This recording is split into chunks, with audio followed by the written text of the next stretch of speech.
वजह से मिला का हमारे हीरा मोती थोड़ो भाई काम है, कोई मरद जीता है उसका जियावे भाई, कोई अगर बेड पे है तो उसको उठाना है, और कोई अगर तकलीफ में है तो उसका साथ फुल देना। अवधेश प्रसाद आप लोगों का ख्याल रखते हैं कि नहीं रखते हैं? भैया ऐसे सामने ना यार पहचानते नहीं हमारा रुख भैया। देखिए अब इनके साथ रहा मतलब अपने पैर पे कुल्हाड़ी मारा, किसके?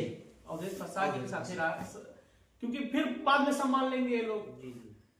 तो भैया ठीक बा, कुछ ना कुछ देखा जाए। मिल्कीपुर की राजनीति बहुत ही गर्म है, ठंड का माहौल है, लेकिन यहाँ की सियासत इतनी उभर चुकी है कि यहाँ से लेकर लखनऊ तक इसका सियासी पारा पूरा एकदम धमाका मचाए हुए है। और हम आपको बता दें कि मिल्कीपुर में त्रिकोणीय मुकाबला है। हमारे साथ मिल्कीपुर के समाज सेवी हैं, प्रतिष्ठित समाज सेवी हैं, जो कि प्रदीप यादव जी हैं, जिला पंचायत सदस्य हैं, वो भी निर्दलीय। इनकी राजनीति पृष्ठभूमि क्या है और हम ये जानेंगे कि आखिर इनका मिल्कीपुर क्षेत्र में क्या है। बहुत बहुत स्वागत है आपका प्रदीप जी। सर प्रणाम आपको, और आप हम तक आए इसके लिए बहुत बहुत धन्यवाद आपका। मैंने एक चीज देखा है कि मिल्कीपुर में आपका काफी वर्चस्व है, और ये वर्चस्व आपकी एक अम्मा रसोई करके भोजनालय कोई चलता है जी। तो आपको क्या लगता है कि अम्मा रसोई का आपने नाम कैसे रखा और ये विचार मन में कैसे आया? देखिए अम्मा की रसोई जैसे क्या है कि हम लोग शुरू से समाज सेवा से जुड़े हुए हैं, और समाज सेवा से होकर भी जिला पंचायत सदस्य बने। ठीक है, समाजवादी पार्टी ने हमको टिकट नहीं दिया था, बड़े नेताओं ने हमारा विरोध किया था, उस समय टिकट हमको नहीं दिया था। अंततः जो हमारे भाई थे, लोग थे, उन्होंने चुनाव जो है लड़ाने का संकल्प लिया, और चुनाव लड़े हम लोग जिला पंचायत का, और हजारों वोट से विजयी हुए। इसका श्रेय हमारी मिल्कीपुर की जनता को जाता है। और अम्मा की रसोई की बात किया जाए तो अम्मा की रसोई गरीब मजदूर असहाय, यही नहीं पूरे जिले के जो मजदूर भाई हैं, हमारे गरीब हैं, वह साइकिल से जाते। ठीक है, मंजन तीन ही है, आपन अयोध्या पहुंच गए रायबरेली पुल के नीचे, वहां मजदूरों की मंडी लगती है, तो काम नहीं लगता, भूखे रहते। ऐसे में हमारी रसोई 2 साल से चल रही है। ठीक है, कि वो भूखे ना रहे, और ये कदम इसलिए उठाया गया है क्योंकि अधिकतर जनता हमारे मिल्कीपुर की रहती है और पूरे अयोध्या जनपद की रहती है, कोई भूखा ना रहे। और इसी षड्यंत्र को लेकर के बहुत से लोग लगे हुए पीछे इसको बंद कराने के लिए। अम्मा की रसोई को लेकर ये पहल आपके मन में कब आई और किस वजह से आई, क्या आप बता सकते हैं? हाँ, ये अम्मा की रसोई जो है, मैं एक दिन आ रहा था शहर से गांव के लिए, और देखा मैंने मऊसवाला पे दादाजी गिरे हुए थे। उनसे मैंने पूछा, दादाजी क्यों, क्या हुआ आपको, कोई दिक्कत है या क्या हुआ आपको? तो बोले भैया 3 दिन से हम खाए नहीं। बुजुर्ग रहे जी, ठीक है, बुजुर्ग कमाए वाले रहे घर के, तो अपने बच्चे का भी पेट भरेगा रहता है उनका। तो 3 दिन से भोजन ना किए रहे, आपन गिरा रहे, उनका लेके गए भोजन कराएं, और तब से वही दूसरे दिन हम चलाएं रसोई, दूसरे दिन चलाएं। और हमें लगता है कि वो कोई ईश्वर से कम नहीं थे जिन्होंने आशीर्वाद दिया कि आपकी रसोई कभी बंद नहीं होगी, और साक्षात 2 साल से चल रहा है। अम्मा की रसोई के साथ साथ और भी क्या गरीबों के लिए आपकी व्यवस्थाएं की गई हैं, क्या आप ये भी बता सकते हैं?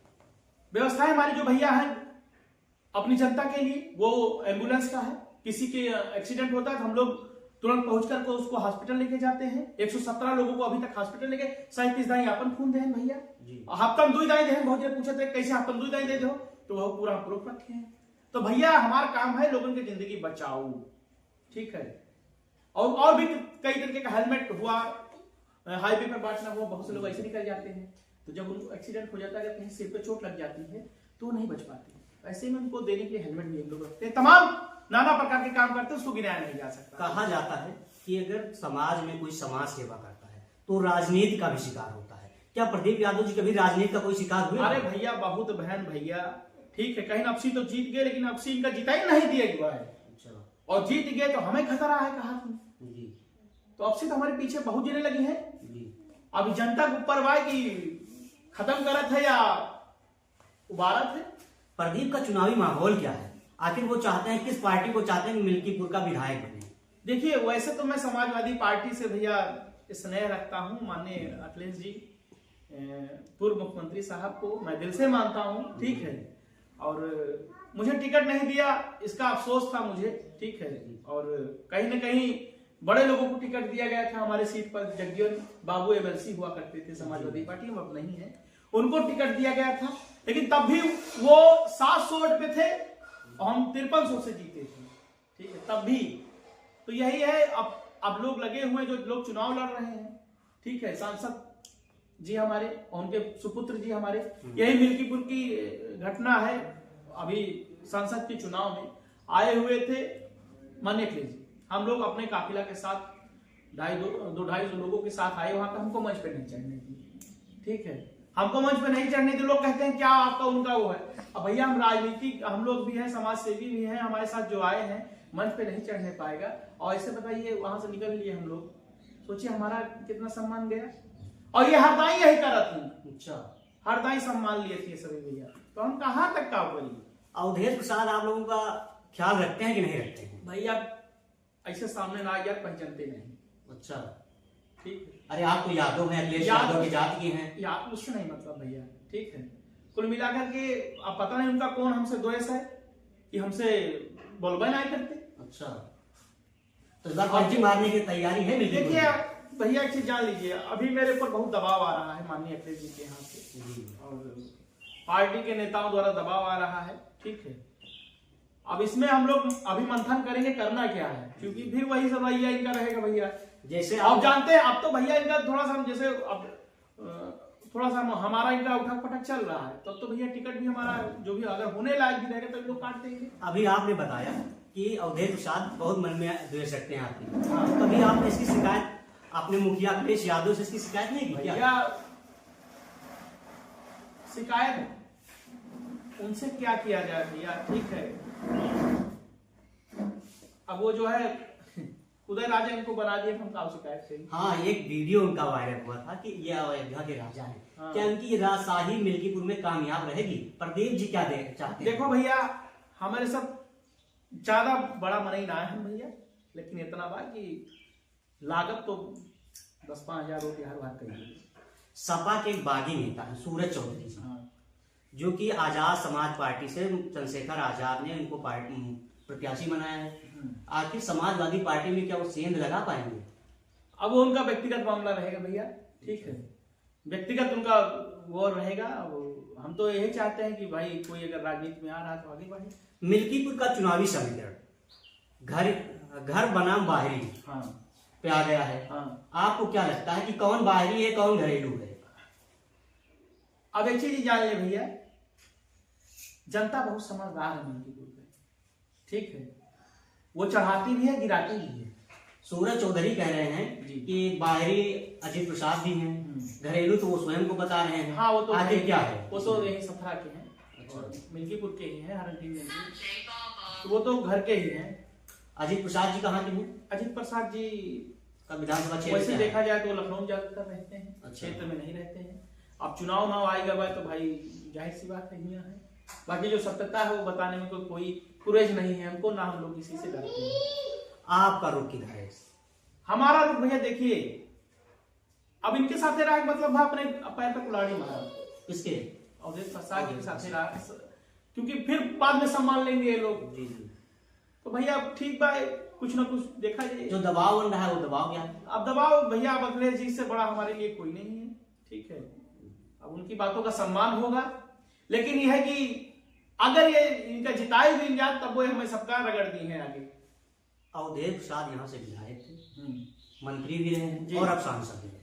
जी। उन्होंने मिल्कीपुर में कितना विकास किया है ये आपसे बेहतर कोई नहीं जान सकता है, क्योंकि आप यहाँ से जिला पंचायत हमें सदस्य हैं। 3 सड़क यही घर है, यही लगा हुआ था सोफा। हमारे जन्मदिन पे आवा रहे कहीं तो है 3 सड़क हम दई था, लिख के गए आज तक को नहीं दिन। और जब फोन किया सड़क के टाइम कहा अरे तू ही बनवा लियो, तू ही बनवा लियो। तो ये सब विकास के मामले में शून्य, विकास के मामले में सुनने का हो भैया। अब हम कुछ कह ना पाई धन बड़े इतना जानो। जो आपके वोटर हैं, हाँ, जो आपको यहाँ मिल्कीपुर में आपको बहुत चाहते हैं, हाँ। उनको आप क्या संदेश देना चाहते हैं? मैं उनको संदेश यही देना चाहता हूँ कि जैसे मुझे लगता है कि सोच समझ कर, क्योंकि वो आप ही का रुख अपनाएंगे तो आप जिस ओर रहेंगे पड़ा उस ओर भारी करेंगे। नहीं, हम अपने आप में बहुत कुछ ना है भैया, ठीक है, ये सब जनता का प्रेम है, आशीर्वाद। हम अपने आप को बहुत शून्य मानी थे, ठीक है, शून्य मानी तो जनता का प्यार आशीर्वाद तक जहाँ जाए तो सम्मान काम की वजह से मिला। काम हमारे हीरा मोती थोड़ो लाल भाई काम है, कोई मरद जीता है उसका जियावे भाई, कोई अगर बेड पे है तो उसको उठाना है, और कोई अगर तकलीफ में है तो उसका साथ खुल देना। चंद्रभान पासवान मिल्कीपुर से बीजेपी प्रत्याशी हैं। चंद्रभान पासवान की यहाँ पर क्या पृष्ठभूमि है, आखिर उनका राजनीतिक दृष्टिकोण क्या है यहाँ पे? देखिए, चंद्रभान जी 2 बार जिला पंचायत सदस्य तो है ही, जी, जनता ने 2 बार को मौका दिया, जिताया भी। और अगर जो है उनको पार्टी ने सम्मान दिया है तो ठीक है, उसमें कोई, हमारे साथ जिला पंचायत सदस्य भी है वो, जिला पंचायत सदस्य भी है वो, तो हम लोग को मित्र भी है, बाकी हम लोग से कोई उनका मलाल नहीं। प्रेशर नहीं आया कभी? नहीं नहीं, कोई प्रेशर नहीं। यहाँ बातचीत करने की कोशिश की कि नहीं? बातचीत तो भाई अब जाहिर सी बात है कि साथ में तो होती ही। अच्छा अच्छा। और हम ये जानना चाहते हैं कि आखिर जो सूरज चौधरी प्रत्याशी हैं, उनको अजीत प्रसाद यादव ने मनाया कि नहीं मनाया, वो तो एक अलग सवाल हो गया। लेकिन सूरज चौधरी की राजनीतिक पृष्ठभूमि आप बता सकते हैं कि आखिर उनकी राजनीतिक पृष्ठभूमि उनकी क्या है? जहां तक मुझे मानना है संघर्षशील नेता है वो भी, और जनता की मदद करते हैं, ठीक है। जहां तक मुझे पता है लोगों की मदद करते हैं, कोई भी अगर उनके पास जाता है तो उनका काम करवाते हैं, मदद करते हैं। प्रदीप यादव जी, आपको हमारे साथ बातचीत करने के लिए, इतना टाइम देने के लिए बहुत बहुत धन्यवाद। धन्यवाद सर, प्रणाम आपको।